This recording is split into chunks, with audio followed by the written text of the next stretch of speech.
이렇게 왕림해 주셔서 대단히 감사합니다. 네, 감사합니다. 소중해서. 오늘 귀한 분을 모셨습니다. 우리 천영우 마지막 직책이 이명박 대통령 시절에 외교안보 수석을 해서 제가 수석님이라 부르겠습니다. 그냥 이사장을 부르시면 좋습니다. 예, 지금 한반도 미래포럼 이사장이십니다. 네. 그래도 간단한 양력을 소개해 드리겠습니다. 그러니까 1977년 제11회 외무고시 합격하셔서 외교관 생활을 하시고 2013년에 퇴임하셨으니까 39년이죠. 36년이죠. 네. 6년, 군대 생활 3년 합치면 39년을 나라를 위해서 봉직을 하셨는데, 중요한 경력은 이 외교통상부 외교정책실 실장 직후에 북핵 육자회담 수석대표를 네. 2006년에서 2008년까지 하셨으니까 그 사이에 제1차 핵실험 있었던 시기도 네. 아주 중요한 시기였습니다. 그 뒤에 외교통상부 2차관 하시고 2010년 10월 그러니까 대통령 비서실 외교안보 수석을 하셨는데 10월이면은 그때 연평도 포격 제가 수석되고 한 달 있다가 네. 그걸 관리를 하셨습니다. 그리고 2013년 2월에 퇴임을 하시고 지금은 한반도 미래포럼 이사장이시고 최근에 천영우 TV라는 유튜브를 시작했습니다. 그 이야기부터 먼저 좀 해주시기 바랍니다. 어떻게 해서 시작을 하게 됐습니까? 뭐 제가 시작한 지 아직 뭐 한 3주일밖에 안 됐습니다. 3주밖에 안 됐나요? 네, 아직 뭐 근데 조 대표님께서 제 유튜브를 또 많이 홍보를 해주셔서 감사합니다. 제가 시작하게 된 것은 우리나라의 그 국운을 결정하는 데 있어서 뭐 우리나라의 어떤 흥망성쇠를 결정하는 데 있어서 사실은 외교안보 정책이 중요한 역할을 하는데 제일 중요하죠. 여기에 대한 담론이 좀 부실하다. 저는 그래서 이거는 다른 분야하고 달라서 외교안보 분야는 실제 현장에서 경험이 있는 분하고 없는 분하고 이게 좀 지식이나 경험에 있어 차이가 많이 나지 않습니까? 왜냐하면 대부분은 다 한 수십 년 동안은 비밀로 다뤄지는 일들이 많기 때문에 일반인들이 잘 모르는 그런 부분이 많습니다. 그래서 저는 나라가 지금 굉장히 좀 혼란스럽고 어려운 상황이기 때문에 뭔가 이런 외교안보 현장에서 경험이 있는 사람이 이 담론 형성에 좀 역할을 하는 게 이게 좋겠다. 할 역할이 분명히 있다. 이런 생각이 들고, 옛날 같으면 나라가 이렇게 어려우면 다 이게, 뭐 정부에서 요직을 지내는 사람이고 이러면 뭐 의병을 일으켜도 이렇게 될 시기 아닙니까? 그러니까 뭔가 제가 그래도 우리 사회의 어떤, 담론의 균형, 건전한 담론 형성을 위해서 특히 외교안보 분야에 있어서 내가 좀 할 수 있는 방법이 뭔가 생각하다가 그래도 요즘은 유튜버를 통해서 국민과 직접 소통하고 제 의견을 발표하고 할 수 있는 이런 새로운 세상이 왔으니까 그 기회를 좀 잘 활용해야 되겠다 이런 생각이 좀 들었습니다. 하시고 나서 반응이 어떻습니까? 아직은 뭐 제가 유튜브 하는 줄 아는 사람들이 그렇게 많지가 않고 제가 하는 거는 이렇게 무슨 주장을 한다기보다는 외교안보 담론의 하나의 기초가 될 기본 지식들 어떤 안목 이런 걸 제공하는데 지금 목표를 두고 있고요. 그러니까 일종의 지식의 창고 역할을 좀 하려고 합니다. 제가 어떤 주장을 분명히 하는 건 보는 분들이 판단할 일이고 또 저는 외교안보 정책이라는 거는 어떤 진영 논리를 떠나서 국익 차원에서 초당적으로 접근해야 될 사안이라 생각하기 때문에 가급적이면 진영 논리에 좀 매몰되지 않고 뭔가 사안을 정확하게 이해하는 데 도움이 되는 그런 뭐 백그라운드 같은 거를 좀 설명을 하고 일반인들이 잘못 알고 있는 부분이라든지 아니면 잘 모르는 부분이라든지 이런 거를 좀 지식을 보충하는데 지금은 욕심을 두고 있기 때문에 뭐 보통 일반인들이 듣기에는 그렇게 편하지 않을 수가 있습니다. 지겹고 그럴 수가 있지만은 뭐 그거는 장기적으로 저는 뭐 이게 하나 이 분야에 지식의 창구로서 제가 뭔가 좀 키워 봤으면 좋겠다는 그런 생각을 가지고 시작을 했습니다. 우리나라에서 혹시 외교안보부서에서 근무하시던 분이 유튜브를 하시는 분이 계십니까? 그런 분들 제가 알기로는 예. 없습니다. 무슨 조직은 있는데, 네, 그죠? 퇴역 장성들이 뭐 장군의 소리다 이런 것도 하고 개인이 이런 건 있지만 개인이 나와가지고 이런 거를 하고 하는 거는 잘 없습니다. 그러니까 외교안보 부처의 이 고위직 출신들이 다 뭐 이렇게 점잖은 분들이 돼가지고 이런 거 나서가지고 유튜브를 하고 이런 생각을 잘 안 하는지 말이죠. 제가 하려고 보니까 어디 가서 좀 참고를 하려고 그 자문을 구하고 하려고 보니까 하는 사람들이 별로 없는 것 같아요. 아주 선두주자입니다. 그런 점에서. 예, 뭔가 뭐 새로운 제가 실험을 한번 해보는 셈입니다. 저도 가끔 듣는데, 핵무장은 과연 가능한가 하는 그 말씀, 그 다음에 미사일, 왜 우리는 미사일 발사해도 불법이 아니고, 북한은 왜 불법이냐 하는 그 정리를 딱 해주시니까, 예. 저는 이제 그런 걸 가지고 또 다른 설명을 할 때 그걸 인용하기가 참 좋아요. 네, 감사합니다. 이 사람들이 다 아는 것 같아도 기본적으로 우리가 모릅니다. 알아야 될 일이지만은 어떻게 사실은 합니까? 잘 모르고 무조건 그냥 우리가 북한 핵에 대해서는 우리가 핵으로 대응해야 된다는 이 단순 논리 가지고 이야기하는데 실제로 기술적으로 가능한지 돈은 얼마나 들어가는지 다음 기회에는 제가 이게 실제 안보적으로 어떤 우리한테 실익이 있는지 이런 거 가지고도 한번 다루겠습니다. 이게 별로 깊은 생각을 안 하고 예를 들어서 우리가 핵무장 하게 되면 원전을 다 문 닫아야 된다는 이런 것까지 모르고 되게 이야기하는 분들이 많거든요. 전력이 한 25% 갑자기 중단이 되면 이게 나라 경제가 어떻게 된다. 여기까지 미처 생각을 안 하고, 야, 뭐 핵에는 핵으로 막 이런 논리 가지고 지금 주장하는 분들이 많거든요. 그래서 제가 그 말이 옳다, 틀리다 이런 전 판단은 가급적 안 하고, 실제 이거 하려면 뭐가 필요하냐. 이거부터 지금 좀 설명을 하는 거죠. 그 핵무장을 시작한다 하더라도 그게 가능해지려면 한 10년 뒤가 되고, 지금 마음을 먹어도 10년은 걸린다고 그 봐야 뒤에 됩니다. 겪어야 할 외교적 압박을 우리가 견딜 수 있느냐 하는 문제인데, 그 대신 나토식의 핵 공유는 가능한 거 아닙니까? 핵 공유는 우리가 독자 핵 개발하는 거라든지 뭐 이것보다 훨씬 쉽긴 쉽습니다. 쉬운데 나토의 핵 공유라는 것도 사실은 보면 그게 미국 허가 없이 나토 국가가 마음대로 쓰는 게 아니거든요. 그렇죠. 그렇죠. 예. 그러니까 우리 땅에 그냥 미국 전술핵이 있다 이게 가지고 우리한테 심리적으로 안정감을 주는 것이 북한한테 대한 어떤 이 억지 효과라든지 압박이라든지 그런 저는 별 차이가 없다고 봅니다. 그게 핵우산으로 있는 거나 여기 핵을 갖다 놓은 거나 북한이 모르는 위치에 북한이 모르는 위치에 숨어 있는 게 북한이 더 겁을 낼 것인가 아니면 북한이 언제든지 딱 제일 먼저 타격할 수 있는 위치를 우리가 정확하게 북한에다 알려 주는 게 그게 우리한테 도움이 되느냐 이런 것도 생각해 봐야 되거든요. 그러니까 핵 대 핵으로 하려면은 우리가 핵무장을 하든지 아니면은 전술핵을 다시 갖다 놓든지 아니면은 핵우산을 완전히 믿을 수 있을 만큼 단단하게 미국과 공조해가지고 확보하고 있든지 세 개죠, 세 개.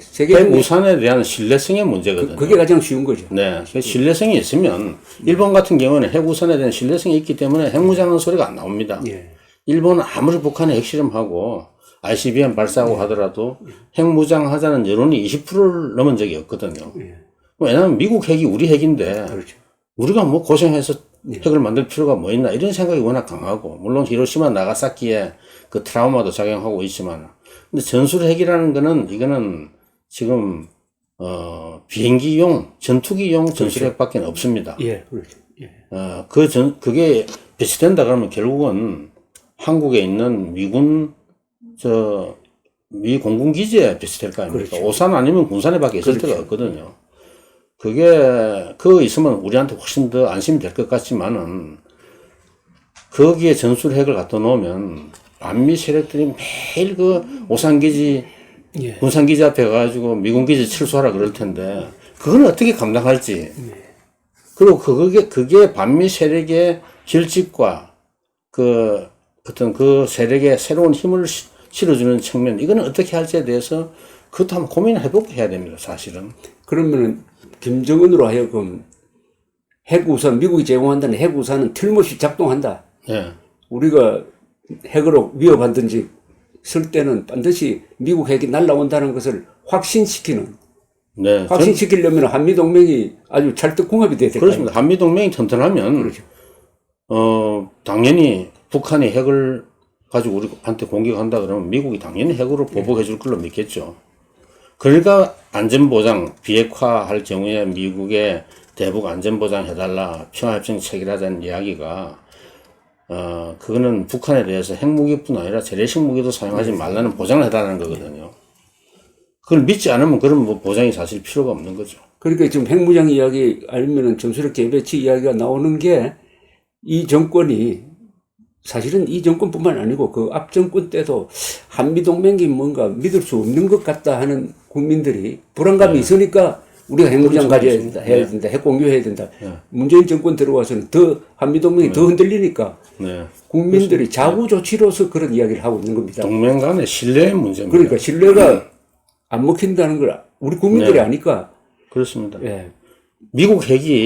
미국 전술 핵이 우리 거다 생각하고 사람이 그렇게 믿을 수 있으면 믿으면 되는데. 우리가 필요할 때 미국이 반드시 미국이 가진 핵을 사용해 준다는 확신이 있으면 사실은 우리가 이중으로 그걸 뭐 개발할 필요도 없는 거고 우리 눈에 안 보인다고 해서 미국 핵이 우리를 위해서 사용 안 된다고 이렇게 의심할 필요도 없는 건데 기본적으로 한미 간의 신뢰가 흔들린다는 거기에 저는 근본적인 문제가 있다고 봅니다. 예. 네.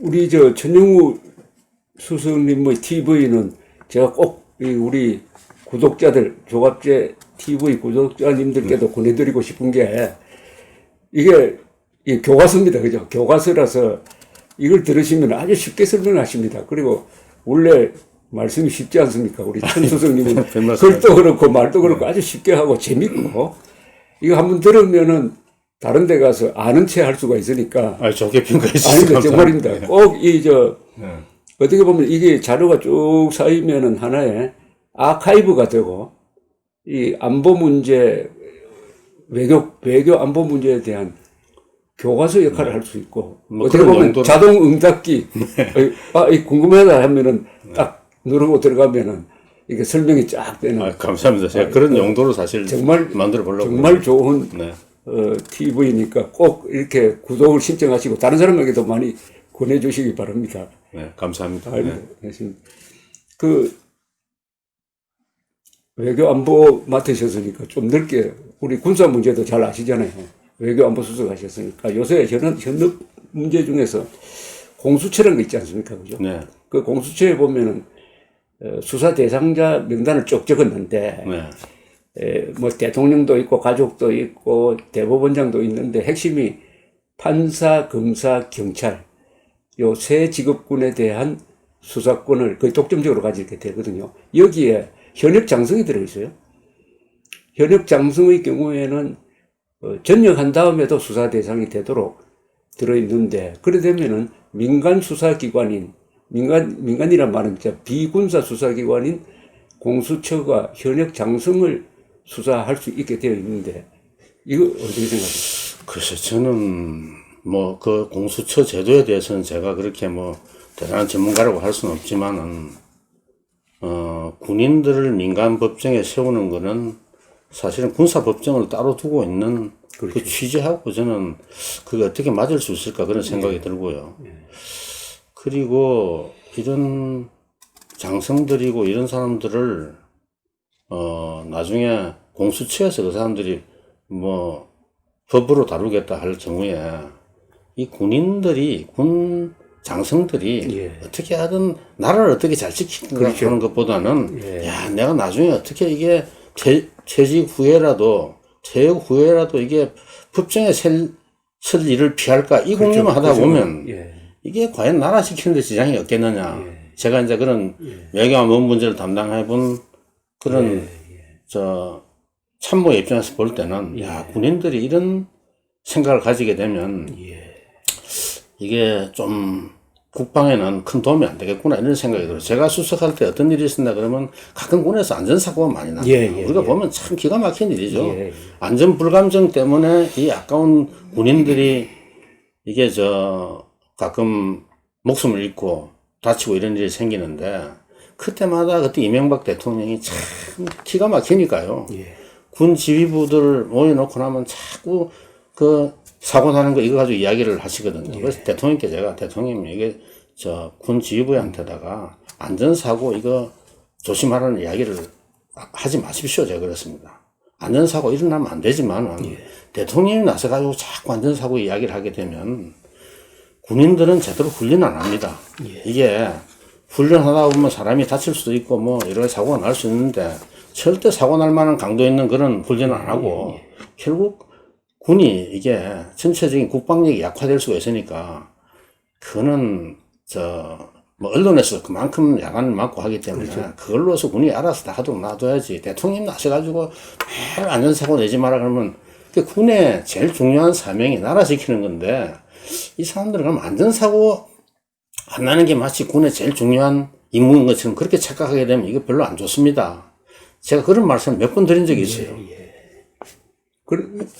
지금 말씀하신 대로 이 군인은 군 검찰과 군사 법원이 다뤄야 하는 것은 군대라는 특수한 조직의 생리를 이해하는 네. 수사기관과 재판부가 필요하다는 그런 뜻 아니겠습니까? 그렇습니다. 군이라는 게 물론 다 법을 다 지켜야 되죠.